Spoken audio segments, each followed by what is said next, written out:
Ini adalah sebuah film dari negeri ginseng. Film My Name yang disutradarai oleh Kim Jin Min ini telah rilis pada bulan Oktober 2021 kemarin. Dan telah sukses membuat para penonton terpukau.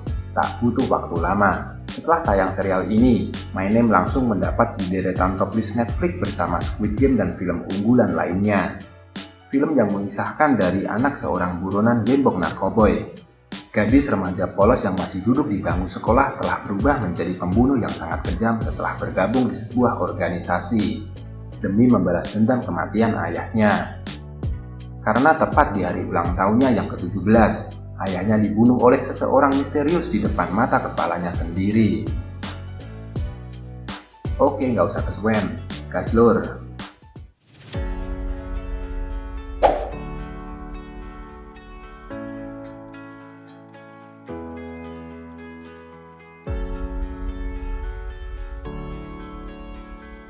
Pagi hari waktunya Jiu untuk berangkat ke sekolah. Ia agak ragu untuk menuju ke sekolah. Karena setiap hari di bawah apartemen ia tinggal, 2 orang polisi ingin menangkap Min Dong Hoon atau ayah Jiu. Ayah Jiu sebagai gembong narkoboy dan menjadi buronan nasional selama 3 tahun. Mereka terus mengikuti Jiu, bertanya padanya tentang keberadaan ayahnya. Jiu tak menghiraukan mereka. Ia terus berjalan menuju ke sekolahnya. 야, 아빠한테 전화하면 자수하라 그래. Di sekolah Jiu selalu sendiri karena ayahnya seorang preman gembong narkoboy. Tak ada yang ingin berteman dengannya. Ia sudah terbiasa dengan ejekan dari teman-temannya. Bahkan loh saat olahraga ia bermain badminton sendirian. Coba aku di sana. Ia tak akan sendirian bermain badminton. Rupanya 2 orang polisi masuk ke sekolahnya dan bertanya pada salah satu guru tentang ayah Jiu. Hal tersebut membuat Jiu dipanggil ke kantor bertemu dengan gurunya. Jiu akan dipindahkan ke sekolah lain karena telah membuat tidak nyaman bagi semua siswa dan sekolahnya.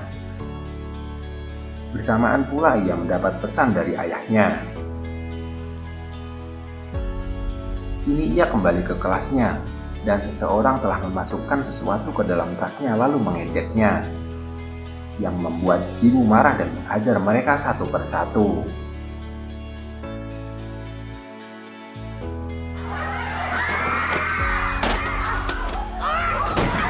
Terdengar keributan terjadi, ibu guru menghampirinya dan Jiu memilih untuk keluar.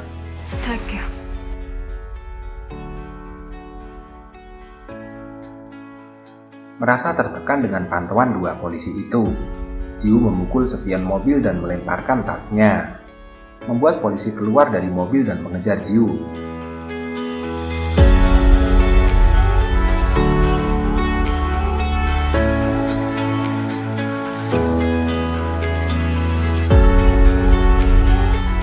Di hatinya ia merindukan ayahnya, karena belakangan ini memang tak ada kabar dari ayahnya.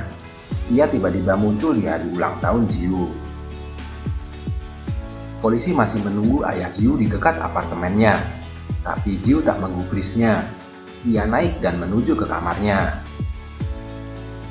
Saat Jiu menyiapkan makan malamnya, ponselnya berdering. Seseorang telah menelponnya dan ternyata itu adalah telepon dari ayahnya.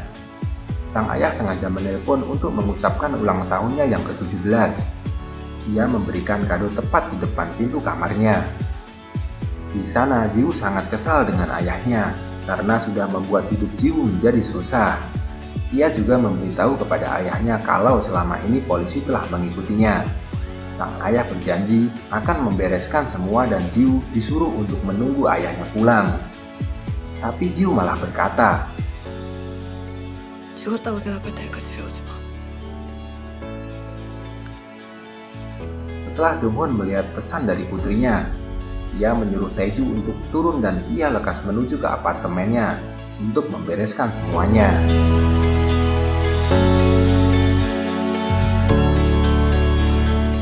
Dan benar saja, 2 polisi masih setai untuk menangkap Dong Hoon.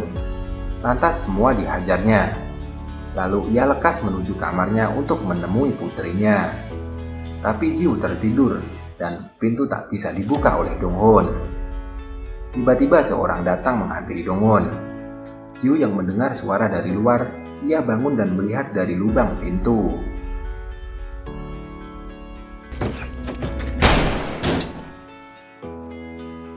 Seseorang misterius telah menghabisi Donghon, membuat Jiu menyesal dengan kata-katanya.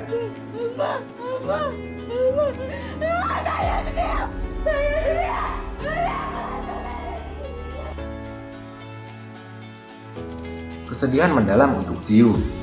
Terlihat juga ketua organisasi narkoboy terbesar turut berduka atas kepergian Donghon, karena ia sudah menganggap Donghon sebagai teman dan saudaranya sendiri yang paling dipercaya.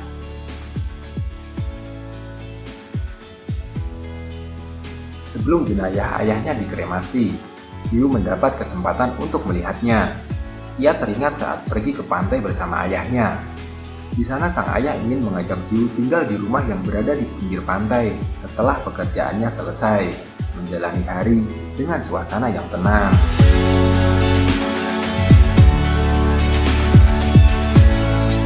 Pihak kepolisian telah menutup kasus pembunuhan Donghon karena tak ada bukti yang kuat, saksi, ataupun yang lainnya. Selembar bukti rekaman CCTV pun tak bisa untuk melakukan penyidikan bagi polisi. Jiu yang kesal, ia akan melakukan penyelidikan sendiri. Dimulai dari ia pergi ke tempat sebuah organisasi Dongjeon, yaitu sebuah organisasi besar yang mengedarkan narkoboy dari skala nasional hingga internasional yang dipimpin oleh Choi Moo-jin. Jiu mencoba masuk untuk menemui Choi Moo-jin dan menyuruh Choi Moo-jin untuk mencari pembunuh ayahnya karena sudah menganggap Donghon sebagai saudaranya sendiri yang dipercaya. Dan jika ketemu, Jiu akan membunuh dengan tangannya sendiri. Beralih-alih ingin menjadi pembunuh yang kejam akibat ayahnya terbunuh. Ia tak bisa melakukannya saat Choi Moo-jin menyuruh Jiu untuk menusuknya agar tahu rasanya seperti apa jika membunuh seseorang.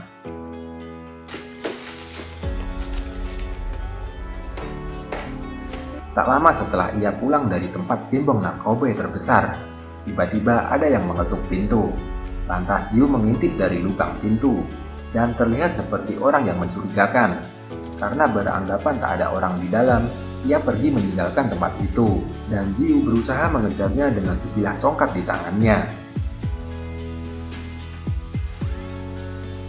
Tak puas dengan hasil dari Choi Moo-jin yang tak mau membantu Jiu untuk mencari pembunuh ayahnya, kini ia menempelkan bukti rekaman CCTV itu di mana-mana, memberi hadiah 5 juta won bagi siapa yang bisa menemukan seseorang tersebut, dan tanpa sengaja Choi Moo-jin juga melihat kertas edaran tersebut. Sesampainya di rumah, nomor tak dikenal telah menelpon Jiu, memberitahu kalau ia akan menunjukkan siapa yang terekam di CCTV lembaran kertas itu.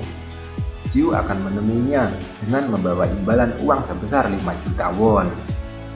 Sudah kuduga, ternyata mereka menipu Jiu, memanfaatkan agar mendapat uangnya saja. Lantas pertarungan antara mereka pun terjadi.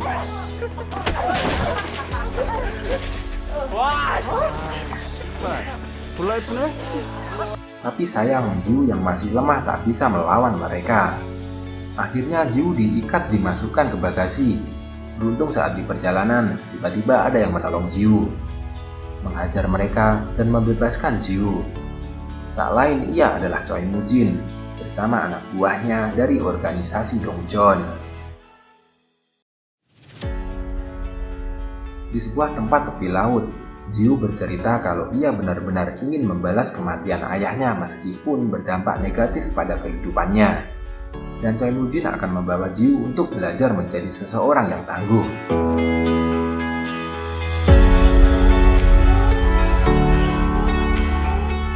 Tiba di tempat camp, Choi Moo-jin memperkenalkan Jiu ke semua anak didiknya. Semua laki-laki berlatih untuk menjadi yang terkuat. Do Kang-jae mengajak Jiu untuk menempati kamarnya, sedangkan ia pindah ke atas. Sudah 2 tahun ia berlatih dan akan menempati gedung di seberang sana untuk menjadi anggota resmi organisasi Dongjeon. Tetapi jika ia memenangkan pertarungan yang akan datang. Sambil membersihkan mendiang ayahnya, ia berjanji akan membalaskan dendamnya. Hari pertama Jiwoo berlatih, tak ada yang membimbingnya, justru ia malah mendapat ejekan dari anak-anak lama, yang membuat Jiwoo marah dan memukulnya. Tanpa putus asa, ia terus berlatih sendirian, membuat Choi Moon-jin kagum akan kesungguhannya.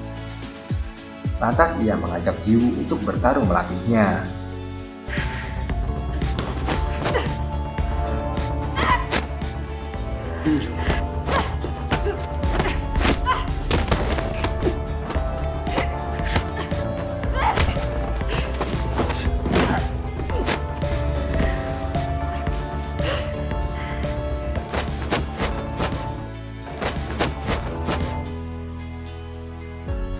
Jiwoo terus melatih kemampuannya sambil membayangkan ia sedang bertarung dengan pembunuh ayahnya.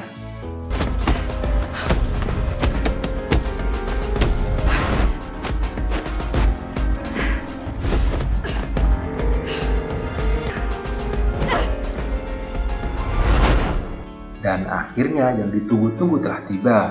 Mereka bertarung untuk menjadi pemenang.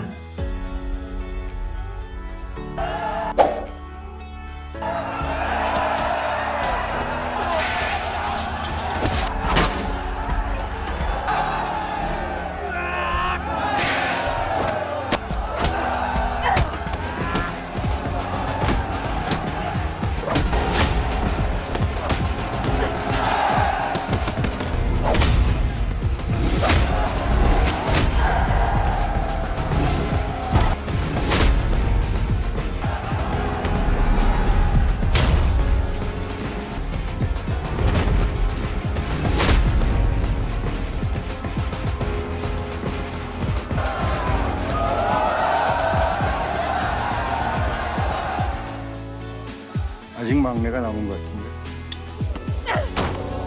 Kini tersisa tinggal 2 orang, Jiwoo dan Yoo Gang-jae. Mereka bertarung mati-matian demi menjadi anggota resmi Dongjeon dan hadiah 10 juta won.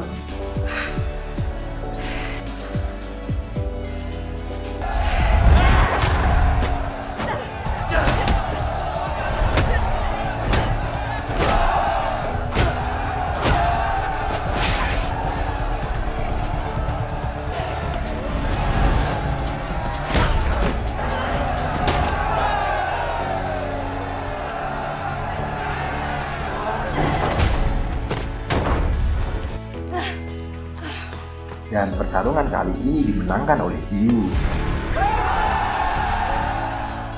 Pertarungan telah selesai, namun sikap tak profesional dilakukan oleh Gang-jae, memberikan obat tidur di air minum Jiwoo. Ia ingin memperkosoi Jiwoo dan membunuhnya bersama salah satu temannya. Tapi Jiwoo berhasil mengelaknya, menghajarnya, dan menusuknya tepat di selangkangannya.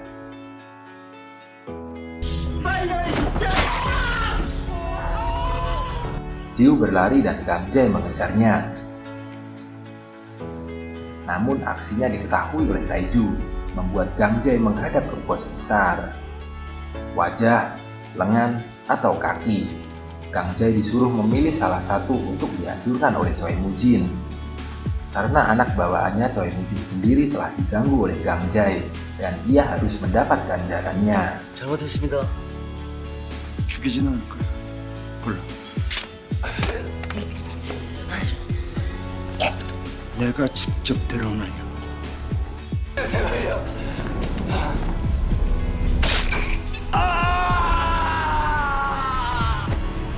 Kini Gang-jae telah diusir dari anak didik Choi Moon-jin, padahal ia anak yang paling bisa diandalkan.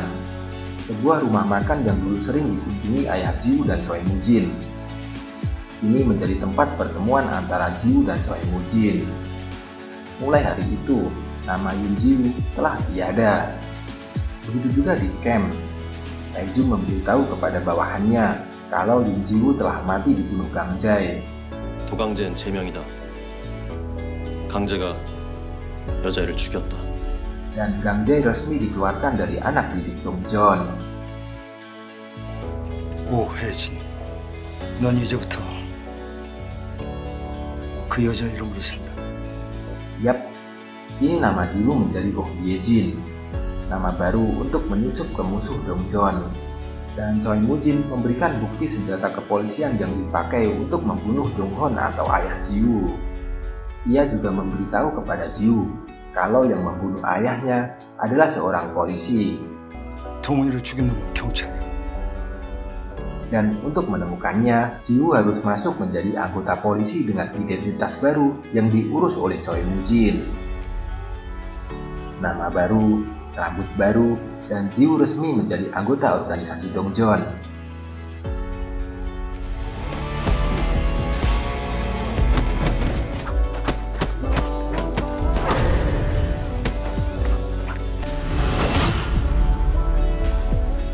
Apapun yang terjadi, organisasi akan melindungi dia.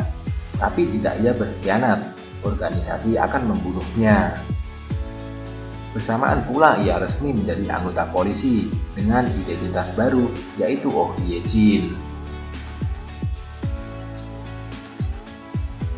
Dengan statusnya sekarang menjadi anggota polisi Kopral Oh Ye-jin dari Satres Kejahatan dan Kekerasan, ia ditugaskan oleh atasannya untuk menangkap tersangka pembunuhan di sebuah klub malam.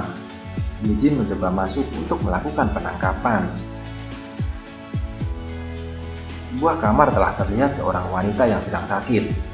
Ye-jin menolongnya. Dan ternyata tepat di sebelah kamar itu telah terjadi sebuah transaksi narkoboy.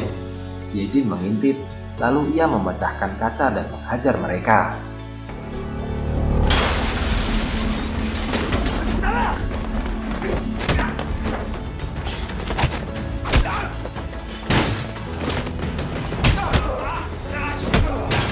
너 뭐하는 새끼냐? 넌 뭐하는 새끼인데?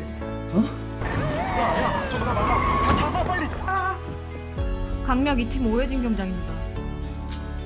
마약 수사대 전필도 경사다. Rupanya itu adalah sebuah rencana dari kepolisian Satres Narkoba yang dipimpin oleh Sersan John Bildo dan dikapteni oleh Cha Ki-ho untuk menjebak gembong narkoba yang sudah dipersiapkan selama 6 bulan. Mereka berebut untuk membawa ke markas, tapi setelah Ye-jin ditelepon atasannya, ia melepaskannya, menyuruh Bildo untuk membawanya.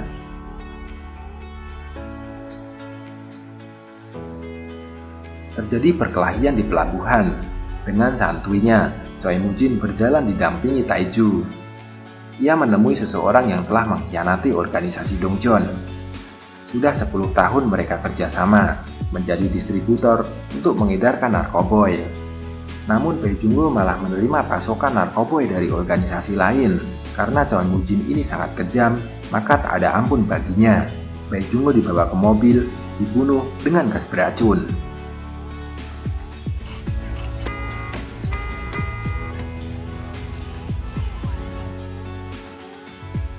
Di kantor, Ye-jin menemui Kapten Cha Ki-ho. Ia telah mengajukan 2 kali permohonan untuk pindah ke bagian Satres Narkoba. Dengan alasan ia ingin menangkap seseorang, maka Kapten Cha Ki-ho mengizinkan Ye-jin untuk bergabung bersamanya. Dengan motornya, Ye-jin pergi ke tepi laut untuk bertemu dengan Choi Moo-jin. Di sana Ye-jin bercerita jika setelah ia membunuh pembunuh ayahnya, ia ingin hidup bebas menempati rumah di pinggir pantai seperti yang dijanjikan almarhum ayahnya dulu. Dan Choi Moo-jin mengenang masa lalu, di mana Dong-hon telah menyelamatkan nyawanya karena sebuah organisasi narkoboy lain yang ingin menghancurkan organisasi Dongjeon.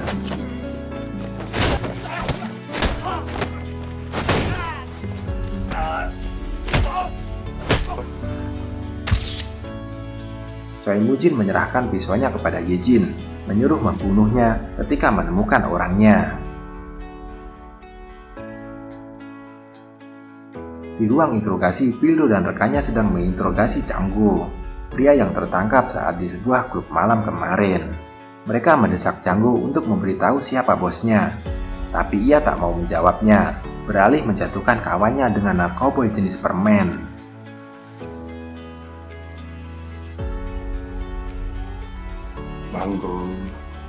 Betapa terkejutnya Bildo dan rekannya melihat Oh Ye-jin telah bergabung ke timnya.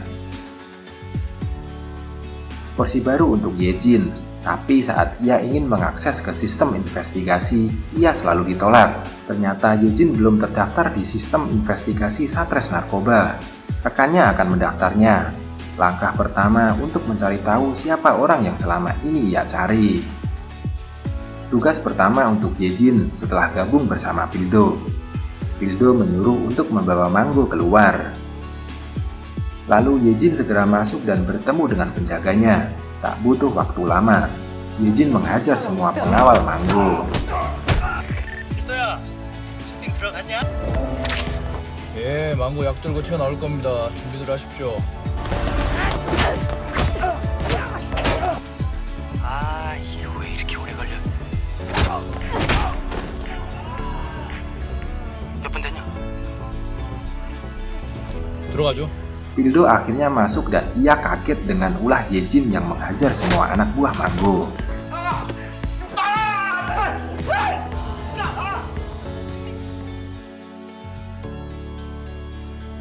Oke lor, sekian dulu untuk video episode 1 dan 2 ini. Tunggu kelanjutannya di part 2. Kami akan merangkum hanya untuk kamu tercinta. Terima kasih untuk teman-teman semua yang sudah support channel ini. Bagi yang belum subscribe, jangan lupa tekan tombolnya untuk mengikuti updatean film terbaru dari channel Movie 1 ID. Sekian dan terima kasih.